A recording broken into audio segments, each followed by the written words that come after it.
সাফল্য খুব সহজ এক শব্দ। এটা হলো সেই সব শব্দের মধ্যে অন্যতম যা মানুষ একটু বুঝলেই ভাবেন সব বুঝে ফেলেছি।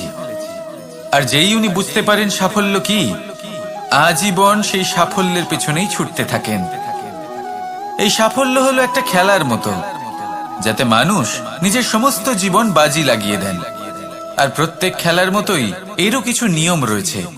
আর প্রাথমিক নিয়ম হলো, এই সাফল্য লাভ করার জন্য সাফল্য লাভ করার স্বপ্ন আপনাকে অবশ্যই দেখতে হবে আগে। হ্যাঁ, কিন্তু শুধুমাত্র স্বপ্ন দেখলেই কিছুই হবে না। স্বপ্ন দেখুন, তারপরে আপনার নিজের নিদ্রাকে ভঙ্গ করতে হবে, দিনরাত পরিশ্রম করতে হবে, দিনরাত চেষ্টা করতে হবে। তবেই এই সাফল্য আপনার কাছে আসবে আর আপনার পদানত হবে। তাহলে স্বপ্ন দেখুন আর পরিশ্রম করে তাকে সার্থক করুন। যদি এটা করেন তবেই সাফল্য সহজেই আপনার কাছে আসবে। আর তখন মন প্রসন্ন হয়ে বলবে, রাধা রাধা। সমস্যা, প্রত্যেকের জীবনেই সমস্যা আসা যাওয়া করে। আর প্রত্যেক মানুষ সমস্যা আসার পর তার সমাধান খুঁজতে উঠে পড়ে লাগে। কিন্তু যখনই সমস্যার সমাধান হয়ে যায়, আমরা সুপ্রসন্ন হয়ে যাই এবং অসাবধানও হয়ে যাই। আমাদের মনে হয় যে আমরা সম্পূর্ণরূপে সমস্যার অন্ত করেছি, কিন্তু কোথাও না কোথাও একটা ছোট্ট বীজ রয়েই যায়।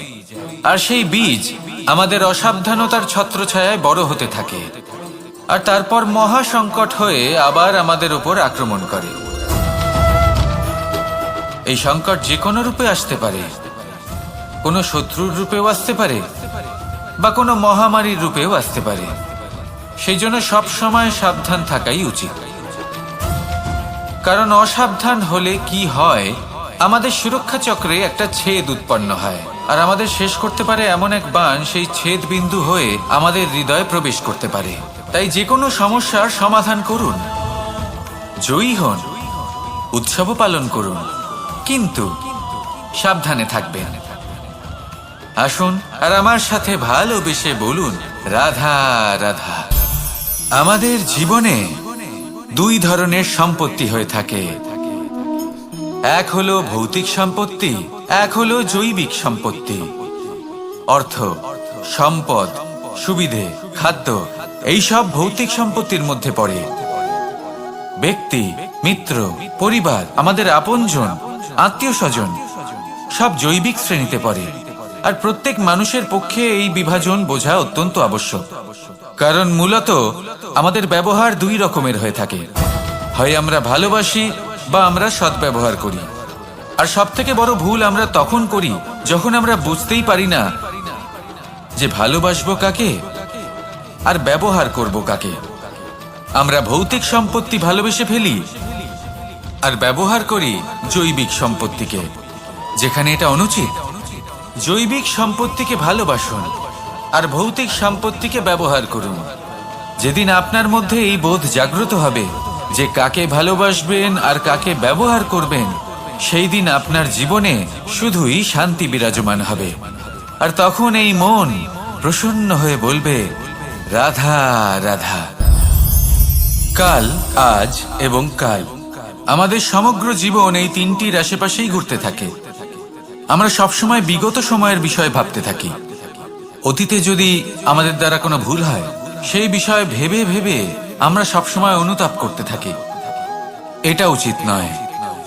দেখুন, অতীতের থেকে শিক্ষা লাভ করা অত্যন্ত আবশ্যক, কিন্তু সেই ভুল যাতে আবার না হয় সেই কাজটা কিন্তু আপনাকে বর্তমানেই করতে হবে, তাই না? দ্বিতীয় কথা, আমরা সবসময় ভাবি আগামী দিনের বিষয়ে, ভবিষ্যতের বিষয়ে। আমরা ভাবি যে কাল করে নেব, আজ এই কাজ করতে পারছি না, কোনো ব্যাপার নয়, কাল করে নেব। আজ কাজটা শুরু করতেই পারলাম না, কোনো ব্যাপার নয়, কাল করে নেব। আজকের দিনটাই ভালো ছিল না, কোনো ব্যাপার নয়, সেটা কাল করে নেব।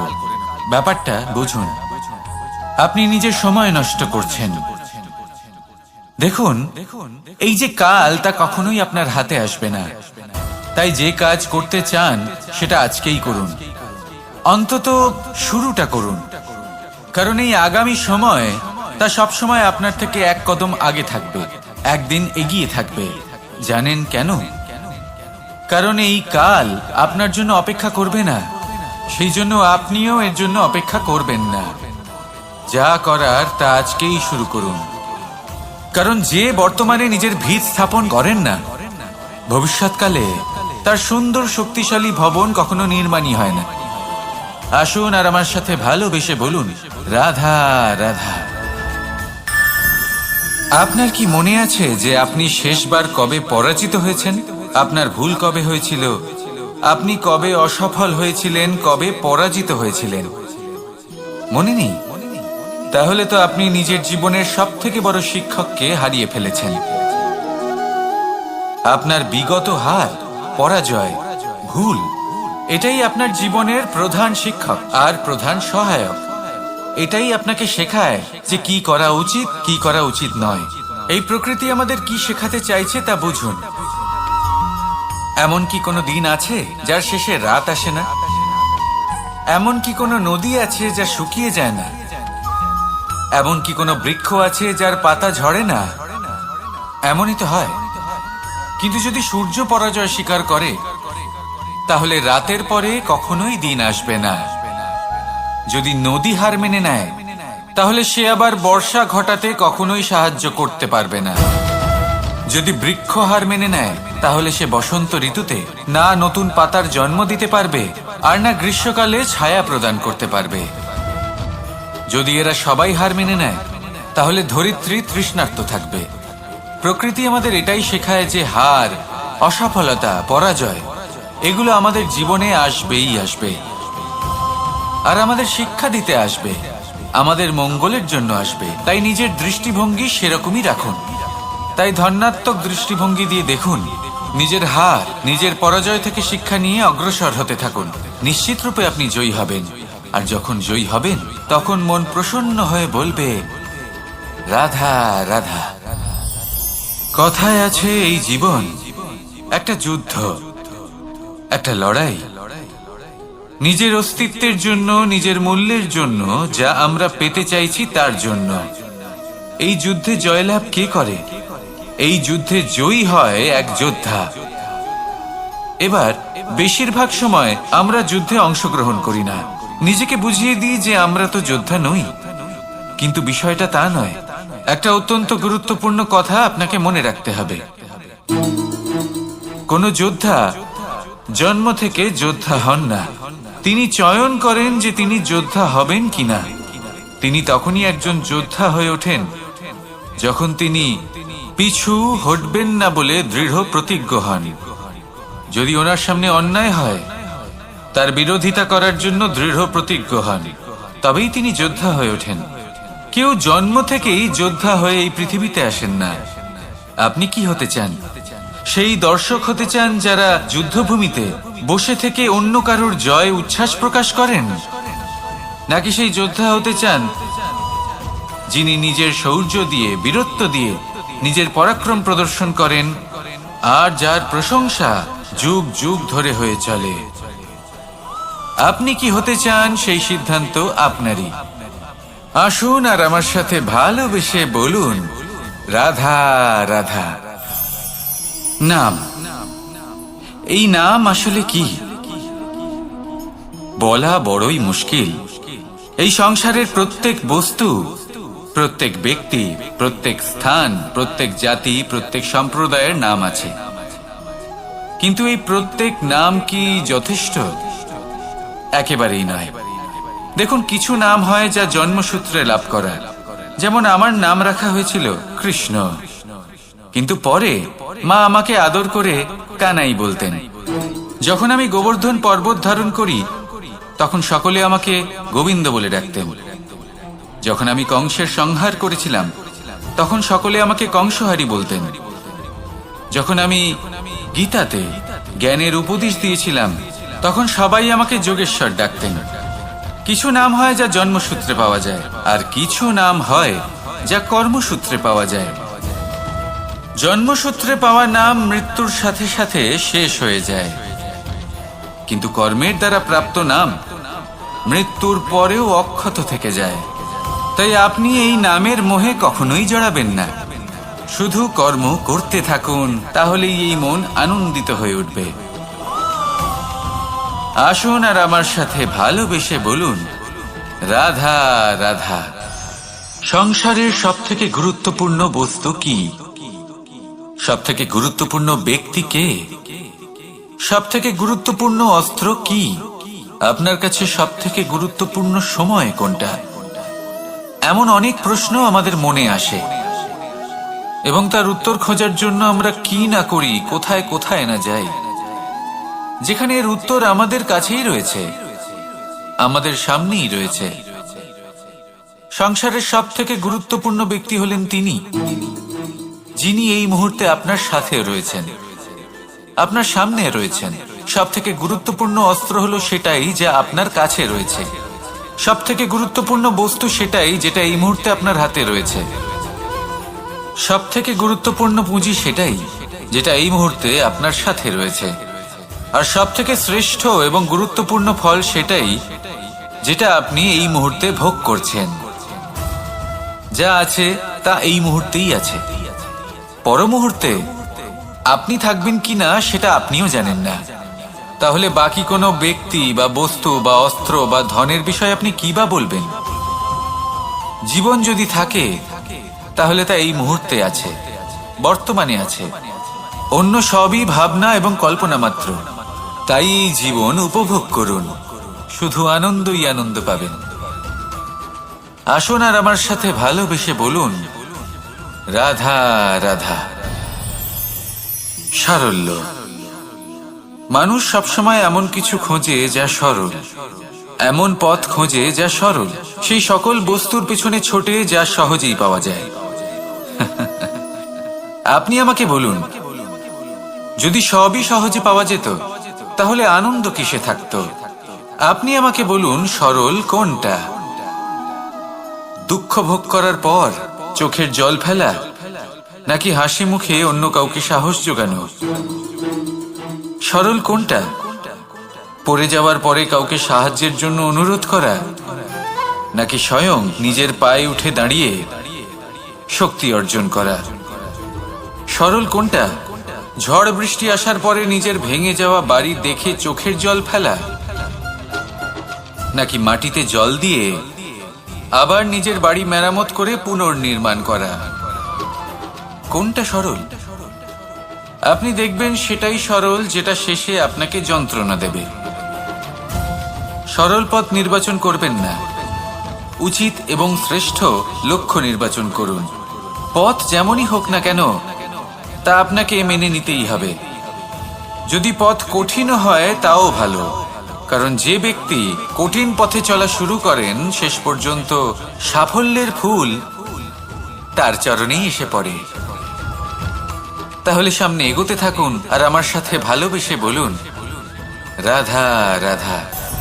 জীবনে কখনো না কখনো এই প্রশ্ন আপনার মনে এসেই থাকে যে আমরা আসলে কি, কোথা থেকে এসেছি, সূত্রপাত কোত্থেকে হয়েছে, লক্ষ্যটা কি আর কোথায় পৌঁছতে চাই, আমাদের অস্তিত্ব কি, আর কেন এই জীবন আমরা লাভ করেছি? আসে, বেশিরভাগ মানুষের মনেই এই প্রশ্ন আসে, আর আসাও উচিত। দেখুন, আপনার অধিকার এটা জানা যে আপনি কে। তাই এটা খুঁজতে থাকুন, ভাবতে থাকুন। কিন্তু তার থেকেও বেশি গুরুত্বপূর্ণ কিছু আছে, আপনার কর্তব্য, নিজেকে সঠিকভাবে গড়ে তোলার কর্তব্য। এটাই বেশি গুরুত্বপূর্ণ।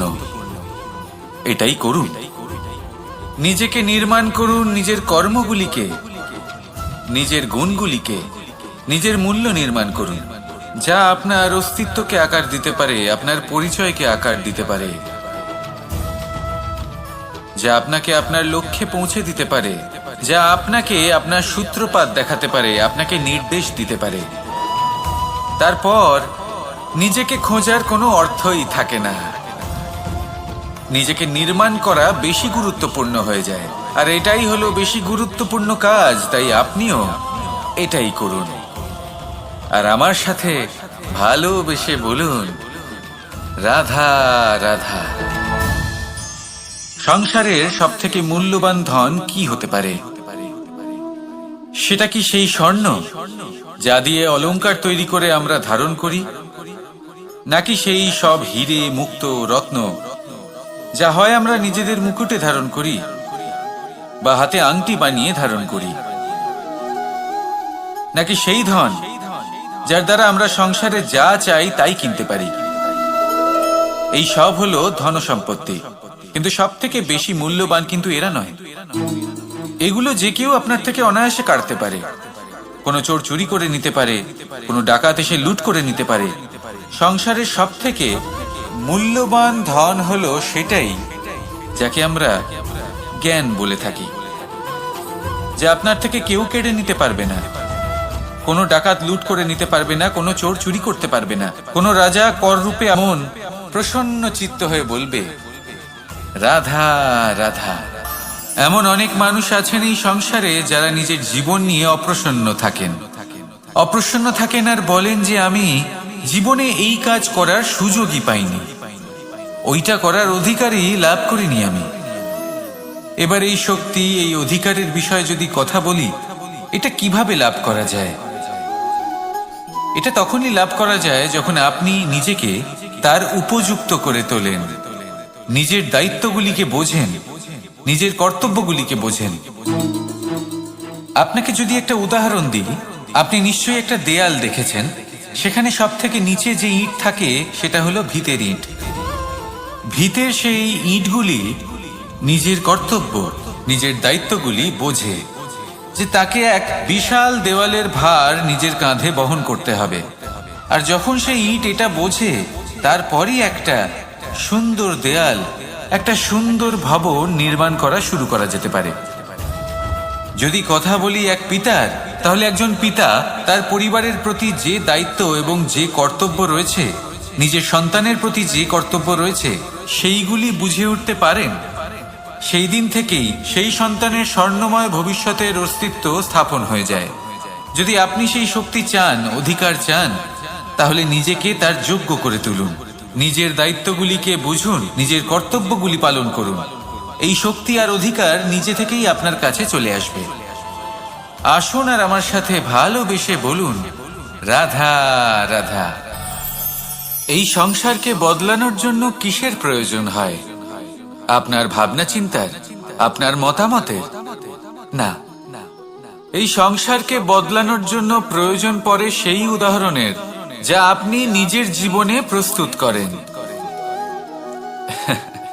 আপনি যখন নিজেকে বদলানোর চেষ্টা করেন, তখন আপনি কি করেন? আপনি অন্য কারোর জীবন থেকে উদাহরণ নেন নিজেকে বদলানোর জন্য। তারপর আপনি এক এমন উদাহরণ প্রস্তুত করেন যাতে এই সংসার পাল্টে যেতে পারে। আপনার কর্ম অনুসারে এই সব কিছু হবে। যদি আপনি এই সংসারকে ভালোবাসা শেখাতে চান, তাহলে আপনাকে শুধুই ভালোবাসতে হবে। যদি সংসারকে ন্যায় শেখাতে চান, তাহলে আপনাকে সবার সাথে ন্যায় করতে হবে। এই সংসার এবং মানুষজন বড়ই বিচিত্র। এরা আপনার কথা শুনবে, আপনার কথা ভাববেও, আপনার মতামত নেবে, কিন্তু বদলাবে শুধুমাত্র উদাহরণ দ্বারা। সেই জন্য ভালো উদাহরণ প্রস্তুত করুন। এবার যদি আপনি স্বর্গলাভ করতে চান, তাহলে আপনাকে মৃত্যুবরণ করতেই হবে। এবার যদি আপনি আম গাছ হতে চান, তাহলে আপনাকে ধরিত্রীর গভীর পর্যন্ত যেতেই হবে। এবার যদি আপনি সংসারকে ছায়া দিতে চান, তাহলে আপনাকে সূর্যের তাপ সহ্য করতেই হবে। আসুন আমার সাথে ভালোবেসে বলুন, রাধা রাধা। শক্তি, সামর্থ্য, প্রাবল্য, এসব কোথা থেকে আসে? কোথা থেকে এগুলো প্রাপ্ত করা যায়? সেই লক্ষ্য দ্বারা যা আমরা প্রাপ্ত করতে পারি, নাকি সেই সংঘর্ষ দ্বারা যা আমরা জয় করতে পারি? না, এখান থেকে শক্তি লাভ করা সম্ভব নয়। যখন আপনার সামনে এমন কোনো লক্ষ্য থাকবে যাকে ভেদ করা অসম্ভব মনে হবে, তাও আপনি চেষ্টা করতে থাকবেন। আপনার সামনে এমন এক সংঘর্ষ থাকবে যা জয় করা সম্ভবই নয়, তাও আপনি চেষ্টা করতে থাকবেন। তখন আপনার শক্তি বৃদ্ধি পায়। অসম্ভবকে সম্ভব করে দেখালে শক্তির বৃদ্ধি হয়। দেখুন, যা সম্ভব তা তো যে কেউ করতে পারে। যা অসম্ভব কিন্তু আপনি চাইছেন তা পূর্ণ করুন, সেই লক্ষ্য প্রাপ্ত করুন, সেই সংঘর্ষের ওপর জয়লাভ করুন। প্রয়াস তো করে দেখুন। এই চেষ্টার দ্বারা এই শক্তির বৃদ্ধি হয়, আর যখন সেই শক্তি উচ্চ স্তরে পৌঁছে যাবে তখন আপনি অসম্ভবকে সম্ভব করে দেখাবেন। তাই জীবনে চেষ্টা করতে থাকুন আর আমার সাথে ভালোবেসে বলুন, রাধা রাধা। এই সংসারে সুখ আর সন্তোষ লাভ করার পথ কি? ত্যাগ করা নাকি মেনে নেওয়া? এটা হলো একটা ধাঁধার সমান, আর যে বুঝতে পারে তার কাছে এক মিত্রের সমান। দেখুন, আপনি যা বদলাতে পারেন তা আপনি বদলে ফেলুন, যা আপনি বদলাতে পারবেন না তা আপনি স্বীকার করে নিন, আর যা মেনে নিতে পারবেন না তাকে নিজের থেকে আলাদা করে দিন। ধরুন, আপনার কোনো অভ্যেস আছে যা আপনি বদলাতে চান, বদলে ফেলুন। যদি কোনো সমস্যা থাকে যা বদলানো আপনার হাতে নেই, তা স্বীকার করে নিয়ে তার সাথে পথ চলা শুরু করে দিন। যদি কোনো আবেগ থাকে, পরিস্থিতি থাকে বা কোনো বস্তু থাকে যা আপনি মানতেই পারছেন না, কোনোদিনও মানতে পারবেন না, তাকে নিজের থেকে আলাদা করে দিন। একেও সন্ন্যাস বলা হয়। জীবনে সুখ দুঃখ, ক্ষয় হোক বা লাভ, এই সবেতেই সমান রূপে যাপন করা, তাই হলো সন্ন্যাস। এতেই জীবনের আনন্দ রয়েছে। তাহলে এই আনন্দ উপভোগ করুন আর আমার সাথে ভালোবেসে বলুন, রাধা রাধা। আজ আমি আপনাকে একটা কাহিনী শোনাবো। একটা খাড়াই উঁচু পাহাড় ছিল, যা বেয়ে ওঠা প্রায় অসম্ভব কাজ ছিল। এবার একদিন কয়েকটা ব্যাঙ এলো আর তা বেয়ে উঠতে শুরু করলো। আস্তে আস্তে প্রত্যেকটা ব্যাঙ মিলে লাফিয়ে লাফিয়ে ওপরে ওঠার চেষ্টা করছিল। নিচে কিছু পশু দাঁড়িয়েছিল যারা বলছিল, এটা তো অসম্ভব ব্যাপার, এই ব্যাঙগুলো উঠতেই পারবে না, সকলে পড়ে যাবে। আর তারপর ধীরে ধীরে সমস্ত ব্যাঙ নিচে পড়তে থাকলো। শেষ পর্যন্ত একটাই ব্যাঙ ছিল যে শিখরে পৌঁছতে পারল। জানেন সে কেন পারল? কারণ সেই ব্যাঙ বধির ছিল। সে কারোর কথা শোনেনি। ও স্থির করেছিল শিখরে পৌঁছতে হবে, আর পৌঁছে গেল। এবার এটা কিন্তু আমাদের জন্য অত্যন্ত গুরুত্বপূর্ণ শিক্ষা। আপনি যদি জীবনে নিজের লক্ষ্য স্থির করে থাকেন, তাহলে এদিক ওদিক কারোর কথা শুনবেন না, শুধুই নিজের লক্ষ্যের দিকে অগ্রসর হন। কারণ সাফল্য আপনার প্রচেষ্টার দ্বারাই আপনি পেতে পারেন, অন্যের কথা দ্বারা নয়। তাহলে চেষ্টা করতে থাকুন আর নিজের লক্ষ্য প্রাপ্ত করুন, আর আমার সাথে ভালোবেসে বলুন, রাধা রাধা। এই সূচটা দেখুন, কতটা গুরুত্বপূর্ণ এই সূচ। ওর কতটা ভূমিকা রয়েছে, ও কত রকম ভাবে সাহায্য করতে পারে আমাদের। এর সাহায্যে যদি আপনি চান, তাহলে এক সাধারণ কাপড়কে আপনি পোশাকে পরিবর্তিত করতে পারেন। আপনি যদি চান, তাহলে অনেক ফুল একসাথে নিয়ে একটা মালা বানিয়ে ফেলতে পারেন, বা অলংকার বানিয়ে ফেলতে পারেন। এর সাহায্যে আপনি বাড়িও সাজাতে পারেন। এ হলো অত্যন্ত গুরুত্বপূর্ণ জিনিস। কিন্তু আপনি ভাবুন, যদি এই সূচে এই ছিদ্রই না থাকে, যদি এর সাথে এই সুতোই না জোড়া যায়, তখনও কি এটা এতটাই গুরুত্বপূর্ণ থাকবে? কখনোই না। তখন এটাকে কাউকে কষ্ট দেওয়ার কাজে লাগানো যেতে পারে। দেখুন, একটা অত্যন্ত গুরুত্বপূর্ণ কথা আপনাকে মনে রাখতেই হবে। যে কোনো বস্তু একা তার গুরুত্ব হারিয়ে ফেলে। কোনো কিছুর সাথে তার সম্মান বেড়ে যায়, তার গুরুত্বও বেড়ে যায়। এটা মানুষের ক্ষেত্রেও প্রযোজ্য। যদি আপনি সামনে এগোতে থাকেন এবং একাই এগোতে থাকেন, তাহলে আপনি যাই করে নিন না কেন, আপনি সেই প্রেম, সেই সম্মান, সেই সম্বল পাবেন না। কাউকে নিজের সাথে নিয়ে চলুন, আপনারও মান বাড়বে। কাউকে তার যোগ্য স্থান দিন, আপনারও সম্মান বাড়বে। ঠিক সেইভাবেই যেইভাবে এই সুতোর দ্বারা সূচের সম্মান বাড়ে, আর যেমন প্রেম দ্বারা গুণের মান বেড়ে যায়। তাহলে আসুন আর আমার সাথে ভালোবেসে বলুন, রাধা রাধা। আমরা মনে করি অন্যের উপকার করা, কারোর ভালো করা, কাউকে সাহায্য করা সেবা করা, দান করা, সুখে দুঃখে কারোর সাথে থাকা, এ হলো আমাদের জীবনের সব থেকে বড় কর্তব্য। এটাই আসল কর্তব্য। কিন্তু এটা কি সত্যি? না। কর্তব্যের জন্য অনেক সময় মানুষকে অনেক অনেক যন্ত্রণা ভোগ করতে হয়। এমন কিছু কর্তব্য থাকে যা পালনের জন্য মানুষকে এমন কিছু পথ দিয়ে যেতে হয় যেখানে কাঁটা আছে, দুঃখ আছে, যন্ত্রণা আছে, বিপদ আছে। সেটা পার করে তবে ও নিজের কর্তব্যকে পূর্ণ করতে পারে। অন্যের উপকার, ভালো কাজ করা, কাউকে সাহায্য করা, দান করা, সেবা করা, সুখে দুঃখে সঙ্গ দেওয়া, এটা কর্তব্য নয়, এটা হলো আনন্দ। কারণ এতে আপনারই জীবন আরো সুখময় হবে, আপনি আরো সুখ পাবেন, আপনার স্বাস্থ্য আরো ভালো হবে, আপনি জীবনে আরো ভালো ভালো মানুষ পাবেন। আর সব থেকে বেশি যদি এ কিছু বাড়িয়ে তোলে তাহলে তা হলো প্রেম। তাহলে একে কর্তব্য মনে করবেন না, এ হলো শুধুই সেই পথ যাতে অগ্রসর হয়ে আপনি নিজের জীবন অত্যন্ত সুখময় করে তুলতে পারবেন। তাহলে আপনি এটাই করুন আর আমার সাথে ভালোবেসে বলুন, রাধা রাধা।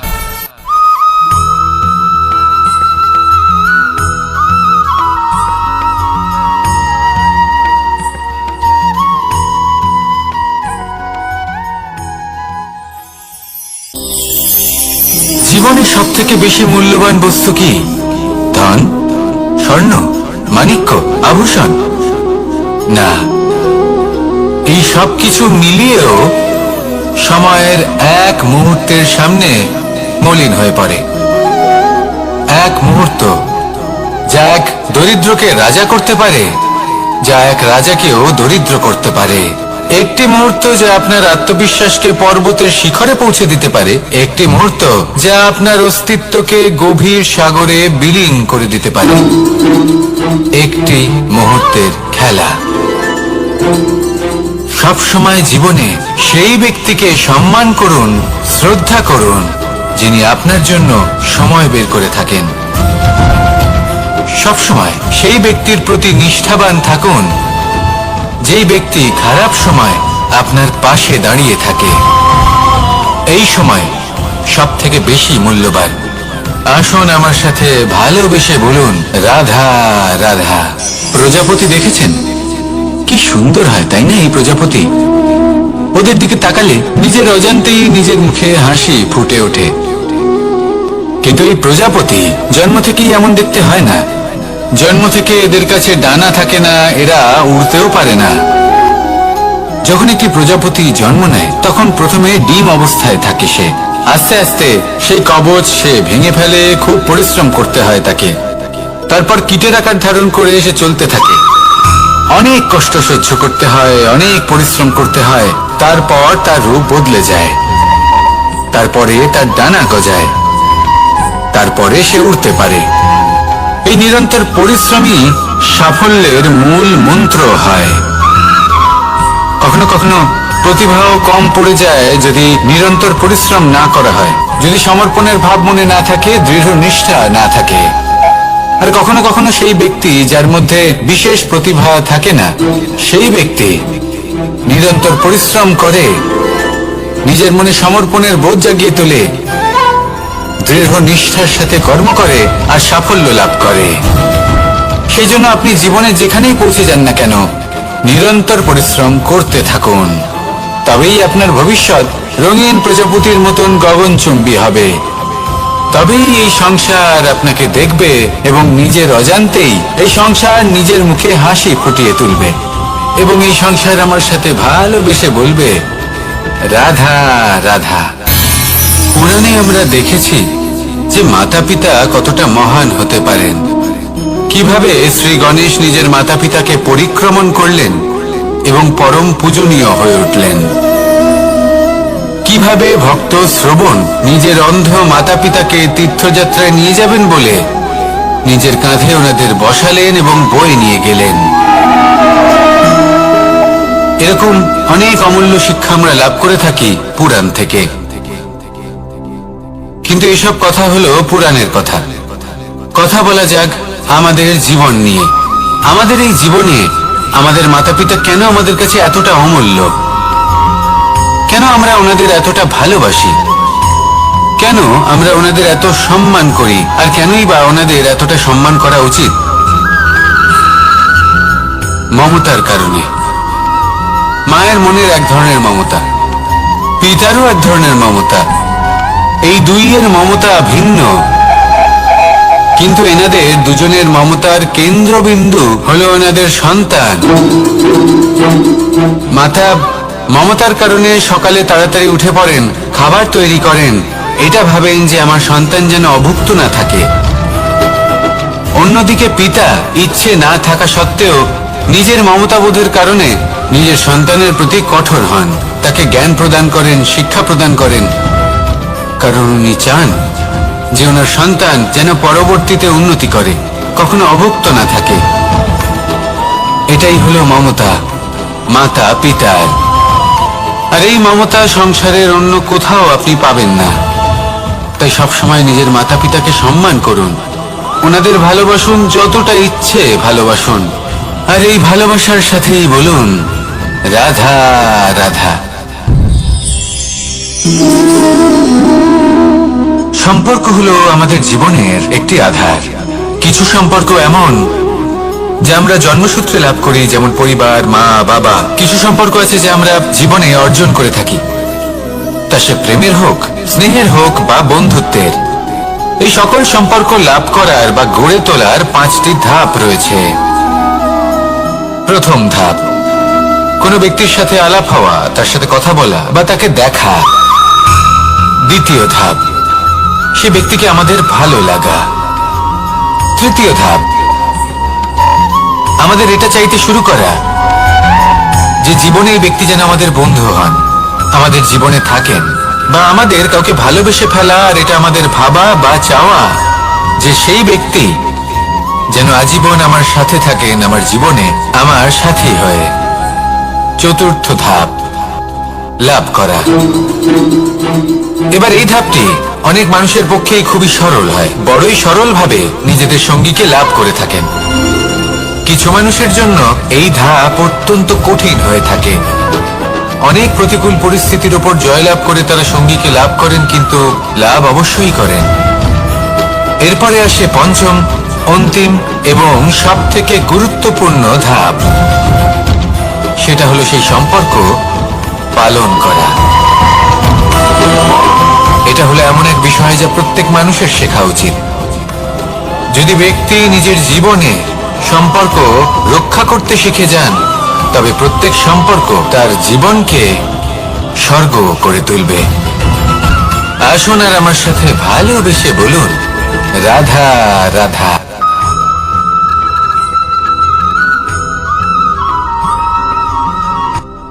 রাত্রে আমরা সুখ নিদ্রা লাভ করি, আমরা স্বপ্ন দেখি, ভবিষ্যতের পরিকল্পনা করি, খুব ভালো লাগে। সকালে যখন চোখ খুলি, নিদ্রা ভঙ্গ হয়, স্বপ্ন সেইখানেই ভেঙে যায়। আর তারপর আমরা আমাদের রোজকার জীবন যাপন করি। স্বপ্ন হয়তো মানুষ রাতের বেলায় দেখেন, কিন্তু সেটাকে সার্থক দিনের বেলাতেই করতে হয়। রাতে মধুর বাতাসের নিচে কোমল শয্যায় শুয়ে মাতার গলায় মিষ্টি গান শুনতে শুনতে নিদ্রায় আচ্ছন্ন হওয়া, স্বপ্ন দেখা, ভবিষ্যতের পরিকল্পনা করা বড়ই সরল। কিন্তু সকালবেলায় সময় মতো উঠে সূর্যের তাপ সহ্য করে, সেই উষ্ণতা সহ্য করে সর্বাঙ্গ ঘেমে গিয়ে নিজের পথ খুঁজে বের করা, সেই পথে অগ্রসর হওয়া, বাধা বিপত্তি এসবের সম্মুখীন হওয়া, আর তারপর লক্ষ্য লাভ করা, এগুলো কঠিন কাজ। এ হলো অত্যন্ত কঠিন কাজ। যদি আপনি চান যে স্বপ্ন আপনি দেখেছেন তা সত্যি হোক, তাহলে দিনের বেলায় আপনাকে বেরিয়ে কর্ম করতেই হবে, পরিশ্রম করতেই হবে। মনের এই চক্ষু দিয়ে স্বপ্ন দেখা সম্ভব, কিন্তু যদি আপনি বুঝতে পারেন যে এই স্বপ্নই হলো আপনার লক্ষ্য, তাহলে তাকে সার্থক করতে শুধুমাত্র পরিশ্রম দ্বারাই করতে হবে। তাহলে পরিশ্রম করুন আর আমার সাথে ভালোবেসে বলুন রাধা রাধা। মানুষের জীবনে তিনটি গুণ অত্যন্ত প্রয়োজনীয়: শ্রদ্ধা, বিনম্রতা, যোগ্যতা। যদি জ্ঞান লাভ করতে চান তাহলে শ্রদ্ধার প্রয়োজন, যদি মান লাভ করতে চান তাহলে স্বভাবে বিনম্র হওয়া প্রয়োজন, আর যদি মনোবাঞ্ছিত স্থান লাভ করতে চান তাহলে যোগ্যতার প্রয়োজন। বিষয়টা সহজ। শ্রদ্ধা আপনাকে জ্ঞান দেবে, নম্রতা আপনাকে মান, আর যোগ্যতা উচিত স্থান দেবে। কিন্তু যদি আপনি এই তিনটি গুণ সম্মিলিত করেন তাহলে এমন কিছু লাভ করবেন যা এই সব কিছুর থেকে অনেক ঊর্ধ্বে: সম্মান। আর এ হলো সেই সম্মান যা প্রত্যেক মানুষের নিজের জীবনে লাভ করতে চেষ্টা করা উচিত, কারণ এই হলো সেই সম্মান যার কারণে আপনি চলে যাওয়ার পরেও এই সংসার আপনাকে ভালোবাসবে আর মনে রাখবে। আসুন আমার সাথে ভালোবেসে বলুন, রাধা রাধা। আকাঙ্ক্ষা কখন লোভে পরিণত হয়ে যায় তা কেউ বলতে পারে না। এবার তার পরিণাম কি হতে পারে তাও আমরা কেউ জানি না।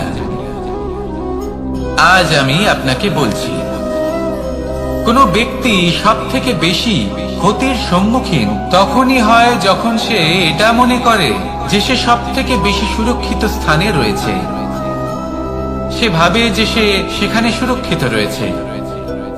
সে তখন অসাবধান হয়ে পড়ে, আর তখনই তাকে জীবনের সব থেকে বড় ক্ষতির সম্মুখীন হতে হয়। নিঃস্ব হয়ে যাওয়ার পরিস্থিতি কোনো মানুষের জীবনে তখনই আসে যখন তার কাছে প্রচুর সম্পত্তি থাকে এবং সে তার থেকেও অনেক বেশি সম্পত্তি অর্জন করতে চায়। সেই অনেক বেশি সম্পত্তি অর্জন করার চেষ্টায় সে এমন কিছু করে বসে যার ফলে তাকে সমস্ত সম্পত্তি হারাতে হতে পারে। একজন রচনাকার নিজেই নিজের প্রতিভা একদম শেষ করে দিতে পারে যখন সে অনেকগুলো কাজ নিজের কাঁধে নিয়ে নেয়। একটা গুরুত্বপূর্ণ কথা সবসময় মনে রাখবেন, আজ আপনি যেখানেই থাকুন না কেন, যেমনই যে কোনো স্থানেই থাকুন না কেন, এর পেছনে আপনার আকাঙ্ক্ষার একটা বিশাল ভূমিকা রয়েছে। কিন্তু মনে রাখবেন, আপনাকে শিখতে হবে যে কখন আর কিভাবে নিজের উচ্চাকাঙ্ক্ষাগুলিকে লাগাম পরাতে হবে, কারণ এটা অত্যন্ত আবশ্যক।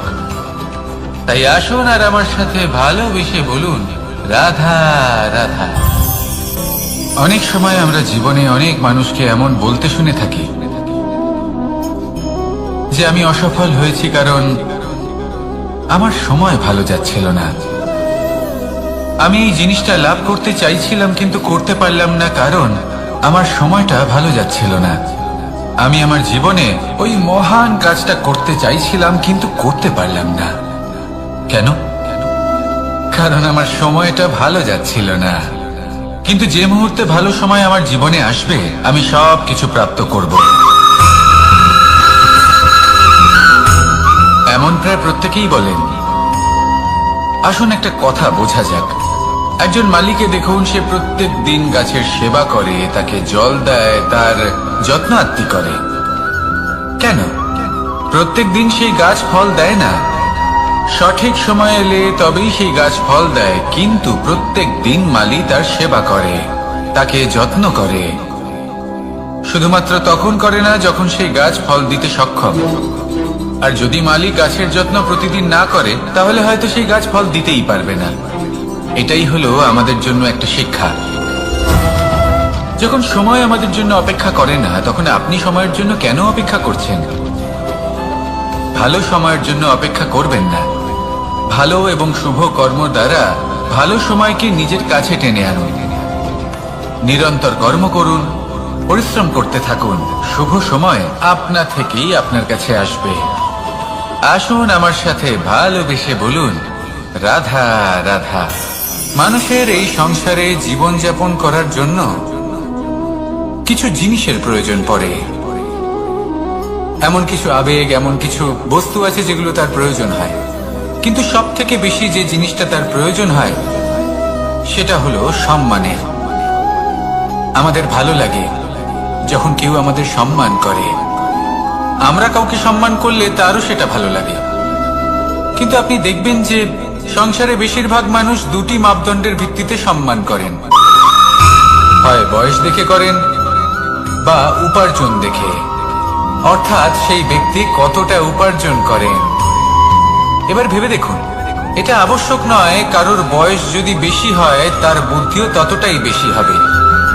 আবশ্যক এটাও নয় যে কোনো ব্যক্তি যদি অত্যন্ত ধনী হন বা তার মনও নির্মল হবে বা তিনি সৎকর্ম করবেন বা এমন কোনো কর্ম করবেন যাতে উনি সম্মান লাভ করতে পারেন।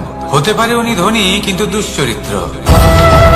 সেই জন্য বয়স বা উপার্জন দেখে কোনো ব্যক্তিকে সম্মান করবেন না, কর্ম দেখুন। যদি গভীরভাবে ভেবে দেখেন তাহলে দেখবেন যদি কোনো মানুষ কোনো সৎকর্ম করেন তাহলে তার প্রতি হৃদয় থেকে সম্মান জাগ্রত হয়। এটাই হলো সেই সম্মান যা অর্জন করতে হবে। বয়স আজ আছে, কাল আরো বৃদ্ধি পাবে। উপার্জন আজ আছে, কাল সেটা কমে যেতেও পারে। কিন্তু যদি আপনি নিরন্তর শুভকর্ম করতে থাকেন তাহলে আপনি মৃত্যুর পরেও অমর হয়ে থাকবেন। আসুন আমার সাথে ভালোবেসে বলুন, রাধা রাধা। পাপ এবং পুণ্য, এই দুই হলো সংসারের এমন দুই বিন্দু যাকে কেন্দ্র করে এই সংসারের চক্র ঘুরতে থাকে। আমরা যদি কোনো কর্ম বিচার করি হয় পুণ্য নয় পাপের দৃষ্টিভঙ্গি দিয়ে, এটা হয় পুণ্য না হলে পাপ। কিন্তু এই পাপ এবং পুণ্য এই দুই নির্ভর করে প্রত্যেক মানুষের উপর, তার চিন্তাধারা, তার পরিস্থিতির উপর। ধরুন এমন একজন মানুষ যিনি অনেক দিন ধরে বনে পথ হারিয়েছেন, অনেক দিন হয়তো উনি কোনো খাবার খাননি। এবার এমন পরিস্থিতি চলে এসছে যে এবার যদি উনি খাবার না খান তাহলে হয়তো জীবিতই থাকবেন না। আর এমন অবস্থায় ওনার সামনে যদি কোনো প্রাণী আসে তাহলে তাকে শিকার করা, এটা কিন্তু তার কাছে পাপ নয়, এটা তো জীবিত থাকার একমাত্র উপায়। এটা তার কাছে পুণ্য সম। আর যদি আমি এমন একজন ব্যক্তির কথা বলি যিনি সরল, যিনি একটি সুখী, শান্ত, সুরক্ষিত জীবনযাপন করছেন, তার কাছে কিন্তু এটা পাপ। এইরকমই এই সংসারে ভিন্ন ভিন্ন পরিভাষা আছে পাপ এবং পুণ্যের। তার মধ্যে যদি আমি আপনাকে একটি সরল পরিভাষা দিই, সেটা হলো জীবনে যখনই কোনো কর্ম করবেন সেটা নিয়ে একটু ভেবে দেখুন যে এই যে কাজটা আমি করছি তার ফলে এই যে অন্য মানুষেরা আছেন এই সংসারে তারা কি দুঃখ পাবেন? যদি তারা দুঃখ পান তাহলে সেটা পাপ। যদি আপনি এমন কোনো কর্ম করেন যার ফলে অন্যরা প্রসন্নতা লাভ করেন, তাদের মুখে হাসি ফুটে ওঠে, যদি তারা প্রেরিত হন, জীবনে সামনে এগোতে পারেন, তাদের বিকাশ হয়, তাহলে এটা হলো পুণ্য। তাই জীবনে সবসময় পুণ্য করতে থাকুন আর আমার সাথে ভালোবেসে বলুন, রাধা রাধা। বনস্পতি ফলনের জন্য আমাদের কিসের প্রয়োজন পড়ে? একটু ধরিত্রীর, একটু পরিশ্রমের আর একটা বীজের। এবার যদি মানুষের কথা বলি তাহলে এখানে ধরিত্রী হলো মানুষের এই জীবন, যেখানে মানুষ নিজের ইচ্ছের ফল ফুল ফলন করতে চায়। পরিশ্রম হলো আমাদের কর্ম, আর বীজ হলো আমাদের নির্বাচন। আমাদের বেছে নিতে হবে যে আমরা কি বপন করব, আম নাকি ফণি মনসা। এর মধ্যে আমরা কি পেতে চাই? রসালো ফলের ফলন চাই নাকি কাঁটার ফলন চাই, তা আমাদের উপর নির্ভরশীল। কিন্তু একটা কথা ঠিক, লক্ষ্য যেমনই হোক না কেন, জীবন যেমনই হোক না কেন, যদি আপনি লক্ষ্যের দিকে এগোতে থাকেন তাহলে কর্মের সাথে খামখেয়ালি আচরণ করতে পারবেন না। যদি আপনি এমন করেন তাহলে এটা আপনাকে একটা অনুচিত লক্ষ্যে পৌঁছে দেবে, সেটা কিন্তু নিশ্চিত। সবসময় এটা মনে রাখবেন, কর্মের সাথে খামখেয়ালি হবেন অর্থাৎ কর্মফলও আপনার সাথে খামখেয়ালি হবে। তাহলে নিষ্ঠার সাথে কর্ম করতে থাকুন আর নিজের লক্ষ্যকে প্রাপ্ত করুন। আর আমার সাথে ভালোবেসে বলুন, রাধা রাধা। অগ্নি, চতুর্থ তত্ত্ব, সব থেকে বেশি গুরুত্বপূর্ণ কিন্তু তার থেকেও বেশি ভয়াবহ। কখনো অগ্নিকে নিয়ন্ত্রিত রূপে উনুনে জ্বলতে দেখেছেন? এই অগ্নি আমাদের খাবার বানাতে সাহায্য করে, যা আমাদের শক্তি প্রদান করে।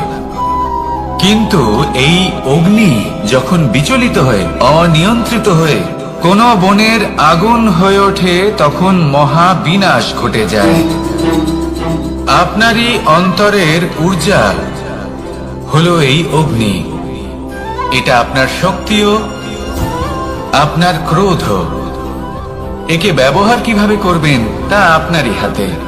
যদি কোনো ব্যক্তি নিজের অন্তরের এই ঊর্জাকে ব্যবহার করেন শক্তির রূপে, তাহলে সে বিকাশ ঘটাতে পারে, নির্মাণ ঘটাতে পারে। কিন্তু যদি কোনো ব্যক্তি তার অন্তরের ঊর্জাকে বিধ্বংসী অস্ত্র বানিয়ে ফেলেন, তাহলে নিশ্চিত রূপে মহা বিনাশ ঘটতে পারে, যাতে বিনাশ তারও অবশ্যই হবে। অনেক বছর পূর্বে এমনই এক আগুনের দ্বারা এই সুন্দর পৃথিবীর নির্মাণ হয়েছিল। আর অনেক বছর পূর্বে এমন এক আগুনেই সমস্ত জীব এবং সংসার বিলুপ্ত হয়ে গেছিল। এবার আপনি আপনার অন্তরের ঊর্জা দ্বারা বিনাশ ঘটাতে চান নাকি নির্মাণ ঘটাতে চান, সেই সিদ্ধান্ত আপনারই। আসুন আমার সাথে ভালোবেসে বলুন, রাধা রাধা। কখনো কখনো এমন হয় আমরা আমাদের বাড়ির উঠোনে বীজ বপন করি, আর তা বিকশিত হয় একটা সুন্দর বৃক্ষে। তার শাখাগুলি প্রতিবেশীর বাড়ি পর্যন্ত পৌঁছায়। ফলের বর্ষণ প্রতিবেশীর বাড়িতেও হয়ে থাকে।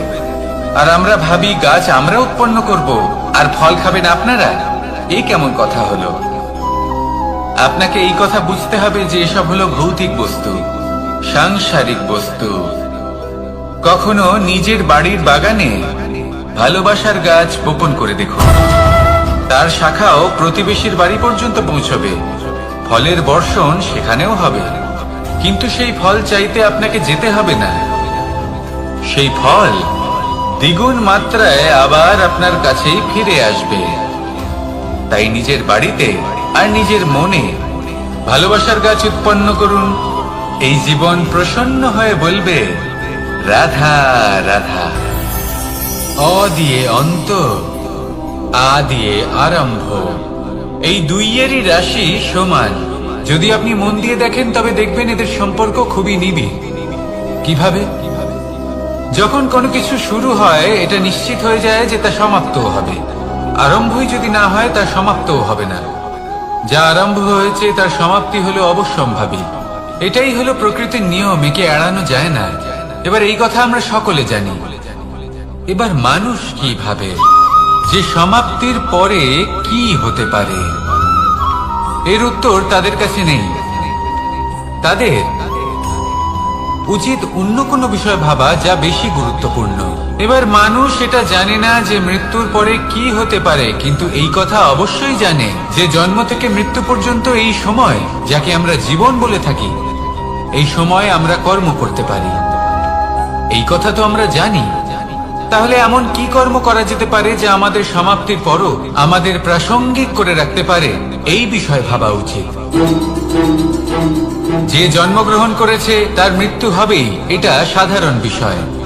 কিন্তু ইতিহাস আজও সেই সকল মানুষজনকে স্মরণ করেন যাদের এই সংসার তাদের মৃত্যু নয়, বরং তাদের জীবনকালে যে কর্ম তারা করেছেন তার দ্বারা মনে রাখেন। সেই কর্মের কারণে এই সংসারে তাদের নাম, তাদের কর্ম, তাদের ব্যক্তিত্ব, তাদের কীর্তি অমর হয়ে থাকে এবং থাকবে। আপনার কাছে এতটা সময় নেই যতটা আপনার মনে হচ্ছে আপনার কাছে আছে। সেই জন্য যত শীঘ্র সম্ভব শ্রেষ্ঠ কর্ম করুন, যতটা পারবেন ততটা অধিক সুকর্ম করুন। এই সংসারে নিজেকে অমর করে তুলুন আপনার মৃত্যুর পরেও।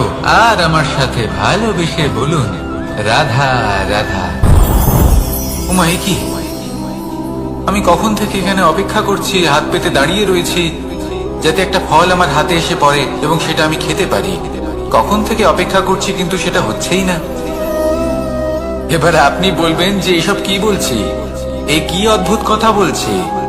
যদি ফল খেতে হয় তাহলে আমাকে বৃক্ষে চড়তে হবে, ফলের কাছে পৌঁছতে হবে, তবেই তো ফল পাবো। এবার এটা অত্যন্ত সহজ ব্যাপার, কিন্তু এই বিষয়টা আপনি নিজের জীবনের প্রসঙ্গে ভেবে দেখুন। লক্ষ্য কোথায় আছে আপনি জানেন, সেই লক্ষ্যে পৌঁছানোর পথ কি সেটাও আপনি জানেন, সেই পথে চলার ক্ষমতাও আপনার রয়েছে, কিন্তু তাও আপনি নিজের লক্ষ্য লাভ করতে পারছেন না। কেন? কারণ আপনি অপেক্ষা করছেন যে লক্ষ্য আপনার সামনে চলে আসবে, কিন্তু তা হয় না। লক্ষ্য সে যাই হোক না কেন, ধন হোক, প্রেম হোক, কোনো সম্মান হোক বা মোক্ষ হোক, যদি আপনি তার দিকে অগ্রসর না হন তাহলে ফল প্রাপ্তি অসম্ভব ব্যাপার, তা কোনোদিনই হবে না। সেই জন্য আপনার চোখের সামনে আপনি যদি নিজের লক্ষ্যকে দেখতে পান তাহলে উঠুন এবং সেই দিকে অগ্রসর হতে শুরু করুন। নিজের অন্তরের সকল অশুভ গুণ দূর করুন, অলসতা ত্যাগ করুন, অজ্ঞানতা ত্যাগ করে দিন এবং চলতে থাকুন। অবশ্যই মনোবাঞ্ছিত ফল লাভ করতে পারবেন। মনে রাখবেন, চলতে থাকলে তবেই লক্ষ্য প্রাপ্তি হবে। অপেক্ষার দ্বারা শুধুমাত্র মৃত্যু লাভ হবে। আসুন আমার সাথে ভালোবেসে বলুন, রাধা রাধা। পাখি কখন জন্ম নেয়, কখন উড়তে শেখে, কখন বাসা বানাতে শেখে, কখন নিজের মৃত্যু লাভ করে, এসব আমাদের মধ্যে কেউ জানি না। কিন্তু পাখি একটা কথা খুব ভালো করে জানে, যে এই সংসারে ও যা কিছুই করুক না কেন, এই সংসারের ওকে নিয়ে কিচ্ছু যায় আসে না। এবার আমরা কি করি? কোনো কাজ করার আগে আমরা এটা ভাবি যে এই সংসার যদি আমাকে দেখে ফেলে তাহলে কে জানে এই সংসার কি ভাববে, আমার প্রতিচ্ছবি কেমন তৈরি হবে কে জানে, কে জানে কি হবে আদি ইত্যাদি। এই সব ভাবনায় আমরা মগ্ন হয়ে যাই।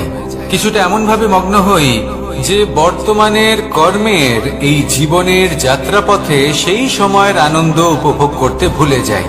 এবার দেখুন একটা পাখি কি করে, ওর কর্ম হলো গান গেয়ে চলা। ওই পাখি গেয়ে চলে, কেউ ওর গান শুনুক বা না শুনুক, কেউ আদৌ শুনছে কিনা সেই বিষয়টা নিয়ে সেই পাখির কিছুই যায় আসে না। সেই পাখি নিজের কর্ম করতে থাকে। হয়তো সেই জন্যই আপনি কখনো কোনো পাখিকে কাঁদতে দেখবেন না। এরকমই আপনাকে নিজেকে গড়ে তুলতে হবে। প্রথমে নিজেকে জিজ্ঞেস করুন, এই যে কর্ম আমি করতে চলেছি সেটা কি উচিত? যদি আপনার মনে হয় সেটা উচিত তাহলে সেটা প্রমাণ করুন। এটা ভাববেন না যে এই সংসার কি ভাববে। আসুন আর আমার সাথে ভালোবেসে বলুন, বনের মধ্যে যদি আপনি কোনো বিষাক্ত সাপ দেখেন তাহলে কি করবেন? আপনি তখনই তার থেকে দূরে পালাতে চেষ্টা করবেন। আর এটা কেন করবেন? নিজের রক্ষার্থে। এই কথা আমি নয় মেনে নিলাম, কিন্তু নিজের জীবনে এটা করেন না কেন? আপনি যেখানেই যান, যে স্থানেই যান না কেন, প্রত্যেক সময় প্রত্যেক মুহূর্তে এমন বিষাক্ত সাপ আপনি অবশ্যই খুঁজে পাবেন। আর সেই সাপ নয় যাদের আপনি বনে খুঁজে পাবেন, এরা হলো সেই সাপ যা আপনাকে পাপ করতে বাধ্য করবে। আপনার অন্তরের বাসনা, ক্রোধ, অহংকার, লোভ, ঈর্ষা এদের বৃদ্ধি ঘটাবে। দেখুন, বনের এই সাপ আপনাকে একবার ছেড়ে দিতেও পারে, ছোবল নাও মারতে পারে, কিন্তু এই যে পাপরূপী সাপ আছে তা অবশ্যই ছোবল মারবে। কর্ম যদি করেন তাহলে অবশ্যই ফল পাবেন। সেই জন্য যখনই কোথাও যাবেন, যদি এমন কাউকে দেখেন, যদি এমন কিছু দেখেন যে আপনাকে পাপ করতে বাধ্য করছে, তাহলে সেই মুহূর্তে সেখান থেকে পালিয়ে যান। যেমন বনের সাপ দেখে আপনি পালাতে থাকেন। সৎকর্মের রক্ষা অত্যন্ত আবশ্যক। আসুন আর আমার সাথে ভালোবেসে বলুন, রাধা রাধা। যদি কোনো সিংহ বানরের মতো গাছে চড়তে চেষ্টা করে তাহলে কি হবে? একটা মাছ যদি মাটিতে হাঁটতে চেষ্টা করে তাহলে কি হবে? তারা বিফলই হবে। কিন্তু এরকম কেন হয়? তার কারণ হলো প্রকৃতির রচনা কিছুটা এরকম। এখানে প্রত্যেকটি ব্যক্তিকে, প্রত্যেকটি প্রাণীকে আলাদা আলাদা গুণের অধিকারী করা হয়েছে এবং সকলকে একটা সীমাও প্রদান করা হয়েছে।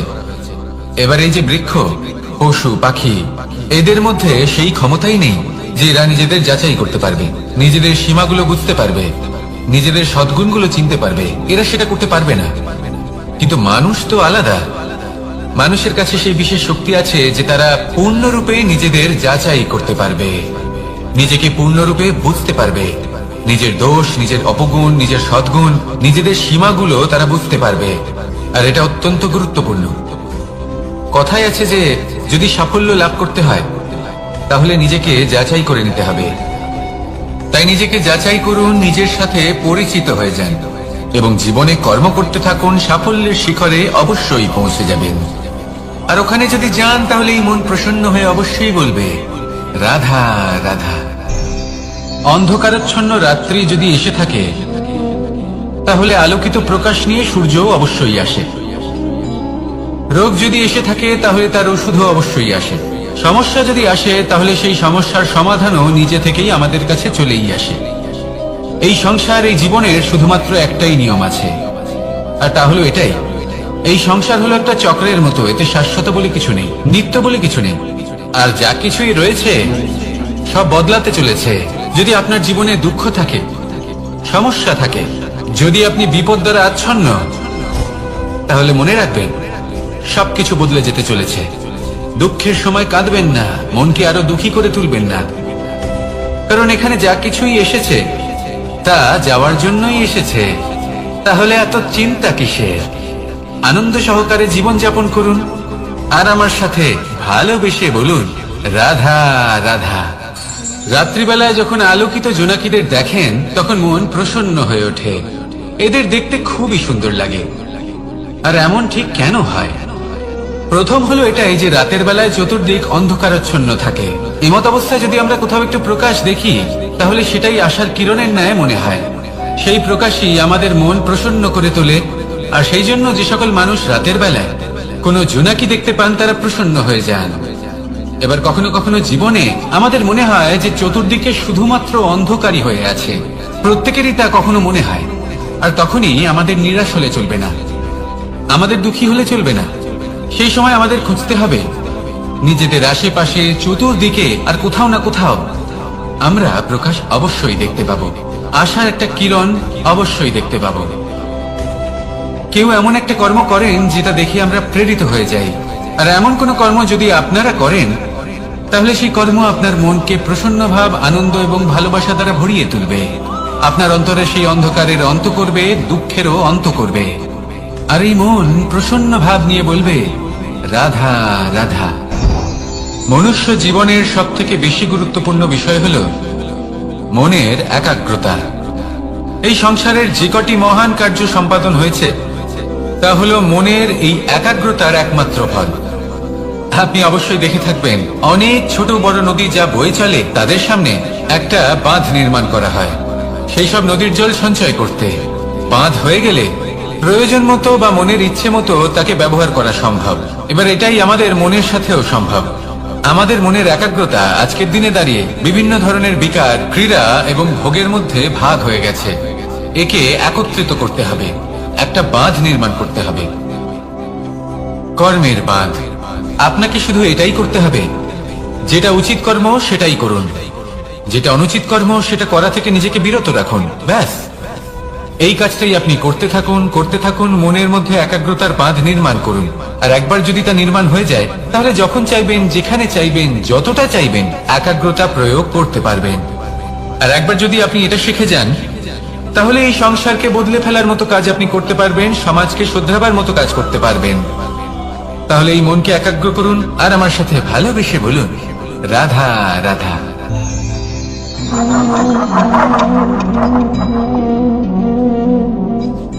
কোন ব্যক্তিকে নিশ্চয়ই দেখেছেন যিনি নিজে কাঠ কাটার এই কাজে নিপুণ এবং অভিজ্ঞ। এবার আপনারা দেখবেন যে তার মনোযোগ সমস্ত কাঠের ওপর থাকে না, তার মনোযোগ থাকে শুধুমাত্র একটা কাঠের ছোট্ট একটি অংশের উপর, যেখান থেকে তার টুকরো করা হচ্ছে। কিন্তু সেটা উনি কেন করেন? যদি এটা উনি না করেন তাহলে সেই কাঠ সঠিক পদ্ধতি এবং তাড়াতাড়ি কাটা যাবে না। জীবনেও তাই হয়ে থাকে। আপনি হয়তো কোনো লক্ষ্য স্থির করেছেন বা পথ নির্বাচন করেছেন বা কাজ স্থির করেছেন যেটা আপনি করেই ছাড়বেন। তাহলে নিজের সম্পূর্ণ মনোযোগ শুধুমাত্র তার উপর কেন্দ্রীভূত করুন। যদি আপনার মন এদিক ওদিক তাকাতে থাকে, অস্থির হয়ে পড়ে, বিচলিত হয়ে পড়ে, যদি তা হয়ে থাকে তাহলে আপনি অবশ্যই অসফল হবেন। তাই কর্মঠ থাকুন, নিরন্তর কর্ম করতে থাকুন এবং পূর্ণ মনোযোগ দিয়ে নিজের কাজ করুন। নিজের পথে অগ্রসর হন বা নিজের লক্ষ্য প্রাপ্ত করতে চেষ্টা করুন। তারপর দেখুন কি হয়, কিভাবে উচিত পথে এবং তীব্র গতিতে আপনার লক্ষ্য আপনার কাছেই পৌঁছে যায়। আর আপনার এই মন প্রসন্ন হয়ে বলে রাধা রাধা। কখনো কোনো নদীকে দেখেছেন? একই আকার, একই স্থান, শুধু প্রবাহিত হতে থাকে। এর মধ্যে কখনো কোনো অপদ্রব্য ফেলে দেখুন, দেখবেন সেটা বেশিক্ষণ সেখানে থাকে না। সেটা নদীর সাথে বইতে থাকে আর বয়ে যেতে যেতে সাগরে সমাহিত হয়ে যায়, আর শেষ পর্যন্ত সাগর সেটাকে তটে ফেলে দেয়। কিছুটা এমন হওয়া উচিত আমাদের বিচারধারাও। এক স্থানে তা স্থগিত হওয়া উচিত নয়, এটা সবসময় প্রবাহমান হওয়া উচিত। তবেই আমাদের চেতনা, আমাদের মূল্যবোধ এবং আমাদের স্মৃতি এই তিনটি শ্রেষ্ঠ থাকবে। আর এটাই হলো পুকুর এবং নদীর মধ্যে পার্থক্য। নদীতে জল সবসময় বয়ে চলে, সেই জন্য পবিত্র থাকে, শুদ্ধ থাকে এবং পরিষ্কার থাকে। আর সেখানে এই পুকুরের তলদেশে সব জমা হতে থাকে, আর সেই জন্য তা অপবিত্র হয়ে যায়। তাই সবসময় এই বিচারধারা প্রবাহমান রাখুন। যদি মনে কোনো ভাবনা চলে আসে, সেখানেই থেকে যায় এবং বিদ্যে থাকে, তাহলে তা বের করে দিন, তাকেও বয়ে যেতে দিন, এবং তার যা উত্তর হবে তা সময়ের সাথে আপনার সামনেই চলে আসবে। শুধুই নদীর মতো প্রবাহমান হন আর আমার সাথে ভালোবেসে বলুন, রাধা রাধা। এই সংসারে সাফল্য লাভ করার জন্য জ্ঞানের প্রয়োজন হয়, পরিশ্রমের প্রয়োজন হয়, দৃঢ় নিষ্ঠার প্রয়োজন হয়, নিরন্তর চেষ্টা করা প্রয়োজনীয়। কিন্তু আরো কিছু আছে যা অত্যন্ত প্রয়োজনীয় এবং গুরুত্বপূর্ণ। তা হলো ভালো বন্ধু। তাদের থাকা অত্যন্ত প্রয়োজনীয়। যদি ভালো বন্ধু থাকে, তাহলে সময় এলে তারা ঢাল হয়ে আপনাকে সুরক্ষা করবেন। সময় এলে অস্ত্রের মতো শত্রুকে সংহারও করবেন। যদি তিনি জ্ঞানী হন, তাদের মধ্যে সদ্গুণ থাকে, তাহলে এই সব গুণ আপনার মধ্যেও প্রবেশ করবে। তাহলে সাফল্যের জন্য ভালো বন্ধু পাওয়া অত্যন্ত প্রয়োজনীয়। কিন্তু শুধু বন্ধু কেন, ভালো শত্রুও থাকা প্রয়োজনীয়। এবার আপনি ভাববেন, আমি কি বললাম? যদি আপনার জীবনেও ভালো অর্থাৎ শক্তিশালী শত্রু থাকে, তাহলে আপনিও শক্তিশালী হতে থাকবেন। এই শত্রু আপনাকে প্রেরিত করবে আরো বেশি শক্তিশালী হয়ে ওঠার। কখনো কোনো হরিণকে দেখুন, তীব্র গতিতে দৌড়তে থাকে। কেন তীব্র গতিতে দৌড়য়? এই কারণে নয় যে কোথাও তার জন্য মধুর ঘাস অপেক্ষা করে রয়েছে, না, সে এই কারণে তীব্র গতিতে দৌড়য় কারণ সেটা না করলে তার পেছনে একটি সিংহ আছে যে ওকে নিজের ভোজন করে ফেলবে। তাই জীবনে বিপদ, সংকট, এই সবকিছুও হলো অত্যন্ত গুরুত্বপূর্ণ। তার সম্মুখীন হতে শিখুন আর আমার সাথে ভালোবেসে বলুন, রাধা রাধা। আমরা সবাই ফল খাই, কিন্তু আমাদের সেই ফলই প্রিয় হয় যে পরিপক্ক হয়ে ওঠে, যেটা নম্র হয়, আর যে ফল অনেক বেশি মিষ্টি আর সুস্বাদু হয়ে থাকে, যাদের রঙে বাহার দেখা যায়। সেইভাবে জীবনে আমরা নানান মানুষের সাথে পরিচিত হই, কিন্তু সেই মানুষই আমাদের মন ছুঁয়ে যায় যারা বিনম্র স্বভাবের, যাদের বাণী খুব মধুর, যাদের অন্তরে আত্মবিশ্বাসের একটা তেজ, একটা রং দেখা যায়। এবার এমন ব্যক্তি আমরা কি করে হব? ঠিক সেইভাবেই যেমন একটা ফল রোদ, বর্ষা, শীত, বায়ু, এই সকল সংকটময় পরিস্থিতির সম্মুখীন হয়ে পরিপক্ক হয়ে ওঠে, সেইভাবেই মানুষ সংকটময় পরিস্থিতির সম্মুখীন হয়ে পরিপক্ক হয়ে ওঠেন। যদি এই সংকটের সম্মুখীন হন, তাহলে অভিজ্ঞ হবেন, আর এই অভিজ্ঞতাই শিক্ষা দিয়ে যাবে। এই অভিজ্ঞতা আমাদের শিখিয়ে দেয় যে আমাদের বিনম্র থাকতে হবে। অহংকার করে কোনো লাভ নেই। মধুর বাণীর যে কি মূল্য তা আমরা শিখতে পারি। এই অভিজ্ঞতাই আমাদের বুঝিয়ে দেয় যে উচিত অনুচিত কোনটা, আমাদের দৃষ্টিভঙ্গি তৈরি করে, আর এই দৃষ্টিভঙ্গি দ্বারা আত্মবিশ্বাস জাগ্রত হয়। সেই জন্য জীবনে কখনো বিপদ থেকে দূরে পালাবেন না, সেগুলোর সম্মুখীন হন, অভিজ্ঞতা লাভ করুন, তার থেকে শিক্ষা লাভ করুন, এইভাবেই পরিপক্ক হবেন। আসুন আমার সাথে ভালোবেসে বলুন, রাধা রাধা। ধন সঞ্চয় করা সম্ভব, আর সেই জন্য ধন সব থেকে বেশি মূল্যবান সম্পত্তি নয়। এবার আপনি বলবেন, আমি কি বলছি? এই ধন খুব মূল্যবান, আমরা সকলে অর্জন করতে ব্যস্ত। সেটা এই কারণে, কারণ আপনারা জানেন না এই সংসারের সব থেকে বেশি মূল্যবান সম্পত্তি কি। এ হলো সেই সম্পত্তি যা কখনো সঞ্চয় করা সম্ভব নয়। আপনার কাছে যতই ধন থাকুক, তা দিয়ে আপনি স্বাস্থ্য লাভ করতে পারেন, বাড়ি কিনতে পারেন, আদি ইত্যাদি, কিন্তু আপনি যতই ধনী হন না কেন, ফেলে আসা দিনের একটা মুহূর্ত আপনি লাভ করতে পারবেন না। এই একটা মুহূর্ত, এই সময়, এটাই হলো সংসারের সব থেকে মূল্যবান সম্পত্তি। একবার চলে গেলে তা কখনোই ফিরে আসে না। আর এই মুহূর্ত যতই চলে যাক না কেন, আমরা স্মৃতির মাধ্যমে সেগুলি যাপন করতে পারি, তার আনন্দ উপভোগ করতে পারি। আর যার সাথে আমরা সময় অতিবাহিত করেছি, তার স্মৃতিতে আমরা চিরকাল জীবিত থাকতে পারি। সেই জন্য সময় সব থেকে মূল্যবান সম্পত্তি, তাকে এইভাবে নষ্ট করবেন না। প্রত্যেকটা মুহূর্ত উপভোগ করুন, আনন্দ করুন, আর ভালোবেসে বলুন, রাধা রাধা। কনক, কি সুন্দর একটা শব্দ। এর অনেকগুলো রূপ রয়েছে, অনেকগুলো অর্থ রয়েছে। প্রথম অর্থ হলো স্বর্ণ, অর্থাৎ সম্পত্তি। দ্বিতীয় অর্থ ধুতুরা, অর্থাৎ গাছের ছোট একটা বীজ যা কিনা অত্যন্ত শক্তিশালী হয়। যদি বেশি মাত্রায় এর প্রয়োগ করা হয় তাহলে এটা বিষময় হয়ে উঠতে পারে। এই হলো সেই ধুতুরা যার প্রয়োগ মহাদেবের পুজোতে করা হয়। এবার প্রশ্ন হলো এটাই যে এই স্বর্ণ এবং এই ধুতুরার মধ্যে মিল কি রয়েছে। মিল হলো এটাই যে এই দুটোই মানুষকে মত্ত করে তোলে। ধুতুরা মানুষকে তখন মত্ত করে যখন তাকে সেবন করা হয়, কিন্তু স্বর্ণ, ধন, সম্পত্তি মানুষ সেটা যতটাই অর্জন করে নেয় সেটাই যথেষ্ট। এই স্বর্ণ মানুষের ভাবনা চিন্তা করার ক্ষমতাকে বশ করে ফেলে।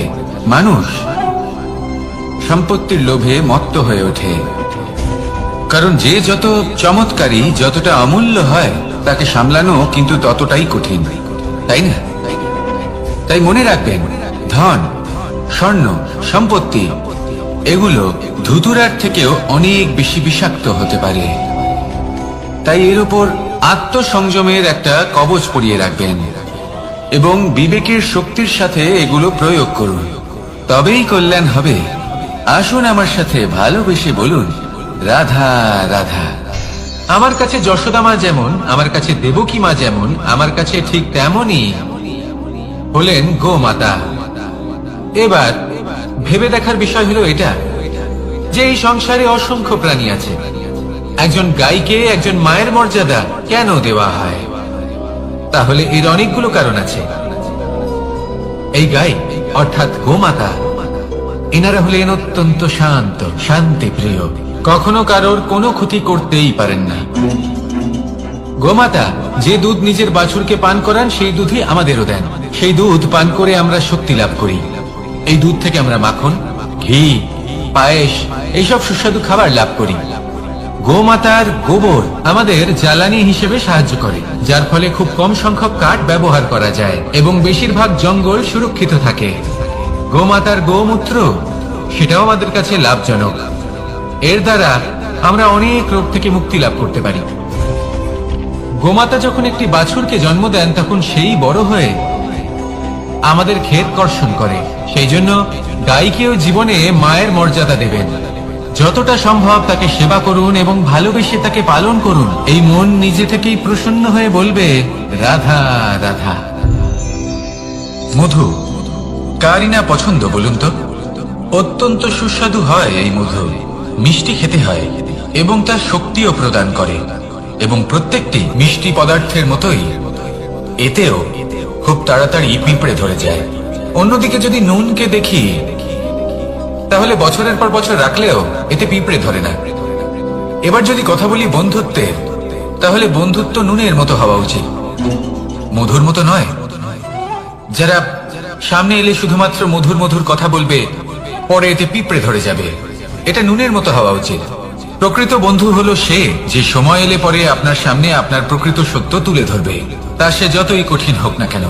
আপনার দোষ, আপনার অপগুণ, আপনার খামতি আপনাকে বলতে পারবে, যাতে আপনি সেগুলো শুনে মেনে নিয়ে তারপর নিজেকে শুধরোতে পারেন। এটাই হলো প্রকৃত বন্ধুত্ব। কখনো নিজের জীবনের আশেপাশে মন দিয়ে দেখবেন, অনেক সময় এমন মানুষ থাকেন, অনেক বন্ধু থাকেন যাদের দেখে আমাদের মনে হয় যে এনারা খুব কঠোর, এনাদের কথা খুব কটু। কিন্তু বেশিরভাগ এমন মানুষের মনটা যদি বুঝতে পারেন তাহলে দেখবেন তাতে কোনো মালিন্য নেই, এনাদের মন অত্যন্ত পবিত্র হয়। যদি আপনার জীবনেও এমন কোনো ব্যক্তি থেকে থাকে, এমন বন্ধু থাকে, তাহলে তাদের আগলে রাখুন আর আমার সাথে ভালোবেসে বলুন, রাধা রাধা। যতক্ষণ আমরা এই সংসারে জীবিত ততক্ষণ আমাদের সাথে সবকিছু থাকে, আমাদের ধন, সুখ স্বাচ্ছন্দ্য, আমাদের মিত্রগণ, আমাদের পরিবার, এই সমাজ, এই সবকিছু আমাদের সাথে থাকে। যেদিন আমরা এই সংসারকে ত্যাগ করব, এদের মধ্যে কেউ আমাদের সাথে যাবে না, না ধন, না স্বাচ্ছন্দ্য, না সম্পত্তি। এই সকল মানুষ, এই সমাজ, এরা শুধুমাত্রই শ্মশান পর্যন্ত আমাদের সাথে থাকতে পারবেন। তারপরে যদি আমাদের সাথে কিছু যেতে পারে তাহলে তা শুধুই আমাদের ধর্ম। আর এই সংসারে আমরা নিজেদের যে সুনাম রেখে যাই সেটা সম্ভব শুধুমাত্র কর্মের দ্বারা।